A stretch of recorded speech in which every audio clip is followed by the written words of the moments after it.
வணக்கம். SS engineering Coimbatore Annur. இப்போ வந்து நம்ம பார்க்கக்கூடிய மிஷின் பார்த்தீங்கன்னா பேப்பர் பிளேட் மிஷின், பாக்கு மட்டை மிஷின், ஆயில் செக் மிஷின்லாம் பண்ணி கொடுத்துட்டு இருக்குங்க. இது பார்த்தீங்கன்னா உங்களுக்கு பாக்கு மட்டை மிஷின்ல நம்ம வந்து 6 டை ரெடி பண்ணி வச்சிருக்கோம். இது பார்த்தீங்கன்னா வியட்நாம்ன்ற பிளேஸ்க்கு போகுதுங்க. எக்ஸ்போர்ட் பண்ண போறோம். அதெல்லாம் ரெடி பண்ணி பேக் பண்ணி ரெடியா இருக்குங்க. இது வந்து 3+3 வரும். நம்ம இது வந்து பாத்தீங்கன்னா double die, 3 die, 5 die, 6 die, 8 die வரை நம்ம ரன் பண்ணிக்கலாம். 2 HP மோட்டர், ஹைட்ராலிக் மாடல். இது டேங்க் கெப்பாசிட்டி பாத்தீங்கன்னா 25 லிட்டர். ஒரு நிமிஷத்துல ஒரு பிளேட் கட் ஆயிடுங்க.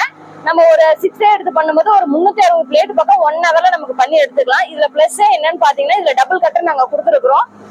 இதுல டை வந்து பாத்தீங்கன்னா நம்ம square die, bowl, spoon type, biryani container, எந்த மாதிரி ஷேப் டை வேணாலும் இதுல மாத்தி பண்ணிக்கலாங்க. இது ஈஸியா இருக்கும். நம்ம லேடிஸே ஆப்ரேட் பண்ற மாதிரி தான் நம்ம எல்லாமே பண்ணி கொடுத்துட்டு இருக்கோம். இது எக்ஸ்போர்ட் பண்ண இப்போ ரெடியா இருக்குங்க. இது இன்னைக்கு டிஸ்பேச் பண்றோம். உங்களுக்கு இந்த மாதிரி எதனாவது தேவைப்படுதுன்னு போது நீங்க ஸ்கிரீன்ல தெரியும் நம்பருக்கு கால் பண்ணுங்க. நன்றி, வணக்கம்.